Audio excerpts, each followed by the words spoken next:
Fluminense em 2025, ele vai disputar 4 competições. Vamos lá.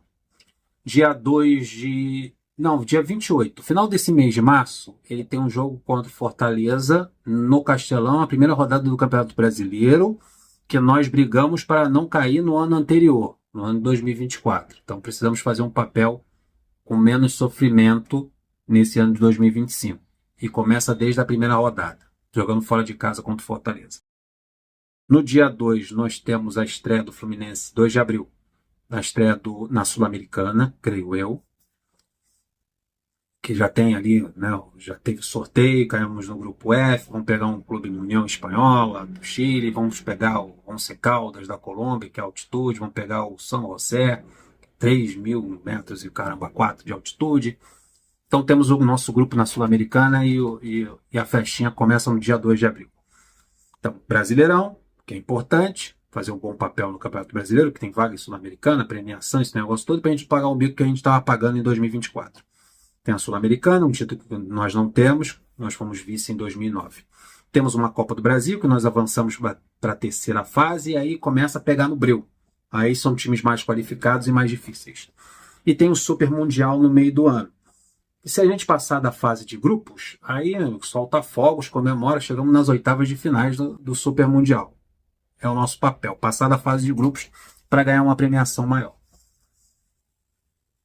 Aí que entra, eu não morrer de amores com o Lelê, mas eu ser contra a saída dele. Nessa montagem de elenco que o Mário Bittencourt fez, é melhor a gente dar o nome aos bois, um clube que tem uma dificuldade financeira grande, que é o Fluminense, que não é uma SAF, tem um mecenas e muito menos é bem administrado. Que precisa, no início do ano, se fosse um clube sério, cara, devido às proporções assim, porque o John Kennedy se esforçou bastante para sair do Fluminense também, não fez por onde. Aí no início do ano você tinha um herói do título da Libertadores de 2023, que era o John Kennedy, que fez o gol do título. E você tinha um centroavante muito promissor, que era o Cauã Elias. Então, na ausência do Cano, o Cano tem 37, é ídolo. Mas fez 6 gols no campeonato. Neto Carioca terminou como artilheiro, junto com o Max do Sampaio Corrêa, 6 gols. É ídolo. Ninguém questiona o Cano. Mas tem 37 anos. E precisa de um reserva à altura dele. Quando o Fluminense trouxe o Everaldo porque só tinha o Lelê. Aí vamos trazer um outro centroavante para ser uma sombra ou brigar pela titularidade com o Cano. Sinceramente, bota aí nos comentários. Você acha que nas apresentações que vocês viram do Everaldo, lá no clube que ele estava, né, se não me engano, Bahia, e agora nesses jogos que ele fez pelo Fluminense, dá condições dele brigar pela titularidade com o Cano?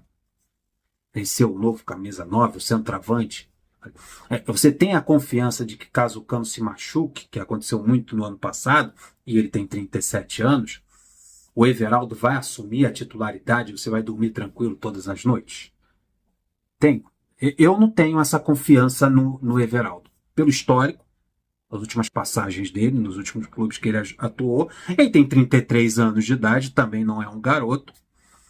E é um centroavante que dá para perceber que só tem aquela única função, que é o pivô, é o centroavante de área, bola cruzada na área, ele é o camisa 9, é um centroavante que o Mano Menezes, que também não tem a confiança de nós torcedores, pediu para o Fluminense contratar. Pediu, eu quero um centroavante, camisa 9, um pivô, um centroavante, um 9. Aí a diretoria foi lá e trouxe. O Lelê, com todos os seus defeitos técnicos, é um centroavante limitado, mas é um centroavante de velocidade, pode cair pelos lados do campo também, puxa contra-ataque, é só você buscar lá nas memórias. Foi artilheiro do Fluminense no Campeonato Carioca no ano de 2024. Mas é um terceiro centroavante, num clube em que você tinha no início do ano, olha o nível caindo. É isso que a gente tem que entender. E a montagem de elenco tem um grave problema na posição de centroavante. A janela está fechada para o exterior, ainda tem isso. E o Fluminense poderia se reforçar melhor para essa posição tão importante, quando você tem um centroavante de 37 anos, o Fluminense poderia ter um pouquinho mais de cuidado na hora de trazer um camisa 9 e não trazer o Everaldo. Se no início do ano você tinha o John Kennedy, que era o herói da temporada de 2023, que é um centroavante muito promissor, que está arrebentando lá no México, no Pachuca. Todo jogo o moleque faz gol e vai ser comprado no final do empréstimo. Está por empréstimo, mas com opção de compra, e o Pachuca só não vai comprar se for muito otário. Você tinha o Cauã Elias, dois moleques da base, Kennedy e Cauã Elias. Cauã Elias, na minha opinião, um centroavante muito promissor.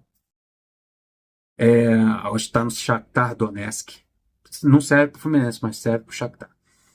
Está lá e poderia ser muito bem, tanto que ele herdou a camisa número 9, e a esperança da diretoria é que ele fosse o camisa 9 do Fluminense. Mas apareceu a oportunidade de vender, há a necessidade do Fluminense vender jogadores para formar um outro elenco. Você vende um moleque da base para contratar baranga e jogador velho. Você vende um garoto de 18 para 19 anos e contrata um centroavante de 33 anos. Né? Foi para isso. Né?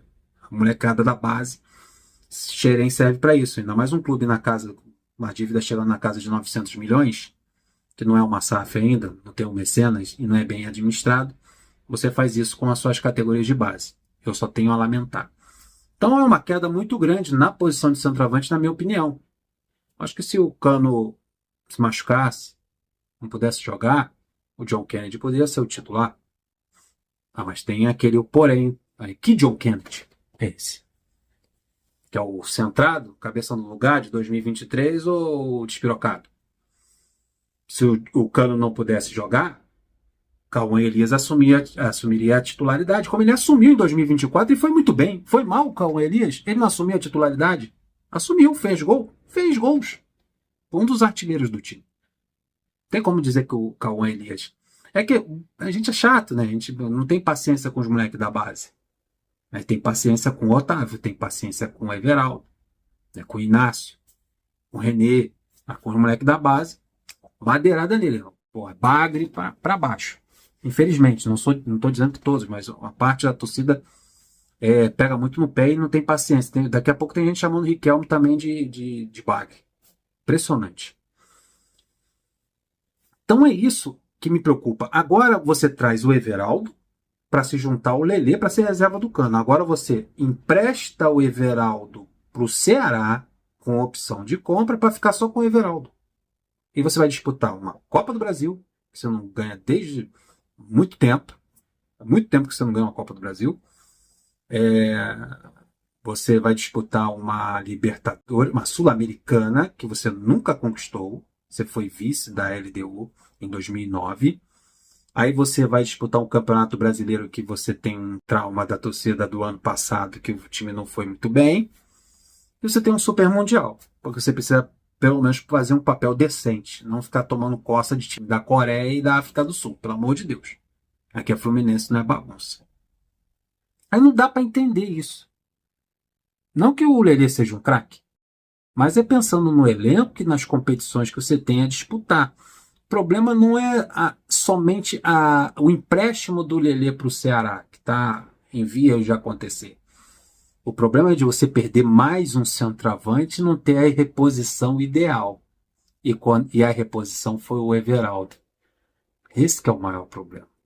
Continuamos sem centroavante. O Cano machucar, o Cano não puder jogar, e se o Cano não tiver num bom rendimento, o reserva dele, na minha opinião, não está à altura. Como também o Lelê também não estaria. É que a janela de transferência do Fluminense foi ruim, muito ruim para essa posição de centroavante. Esse que é o maior problema. Então, é um problema acontecendo após o outro. A janela ruim, o reforço que o Fluminense contratou na janela, a dispensa, o empréstimo de mais um centroavante, você não tem o João Neto, você emprestou o João Neto, você sumiu com o Luan Brito, que eu não sei nem mais onde enfiar o garoto, e não tem centroavante no elenco. O Lelê vai embora, vai ficar só o Everaldo. Um centroavante de 37 e outro de 33 anos. Quando no início do ano você tinha um de 18 e um de 20 e pouco. É essa que é a minha preocupação. É nas competições que você tem pela frente e também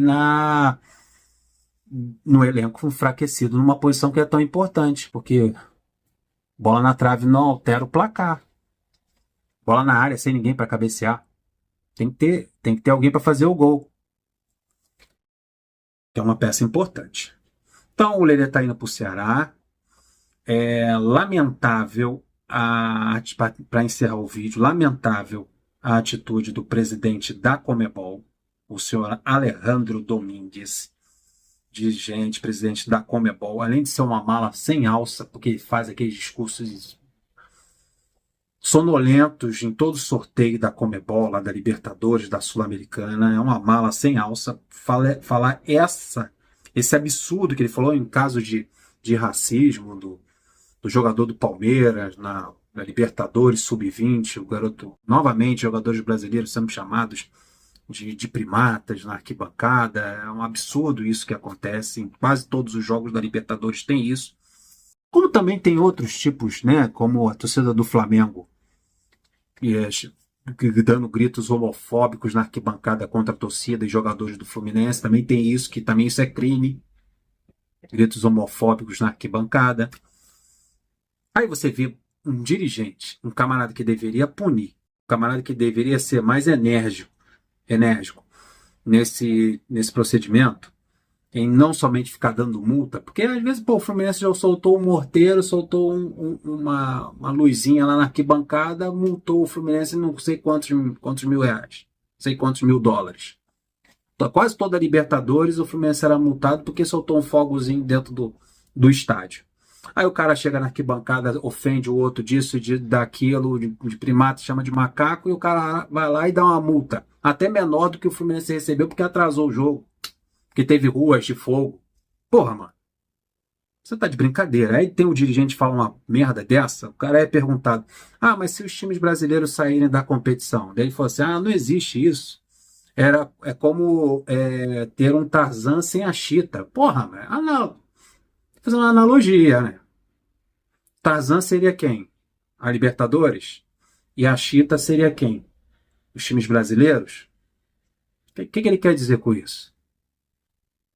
Pô, tá de brincadeira. Então, se os times brasileiros não estivessem na Libertadores, abandonassem a Libertadores, saíssem da Libertadores e da Sul-Americana, ele foi comparar o Tarzan sem a Chita?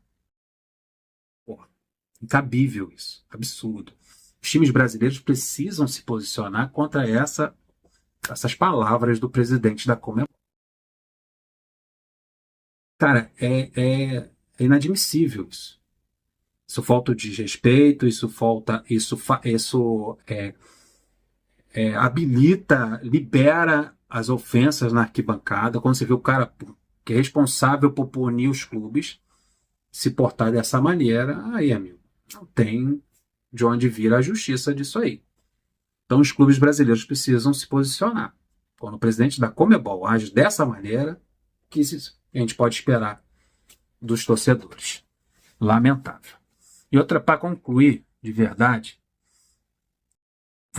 dia 24 tem eleição na CBF. Todos os presidentes de clubes são a favor da permanência do Edinaldo como presidente da CBF.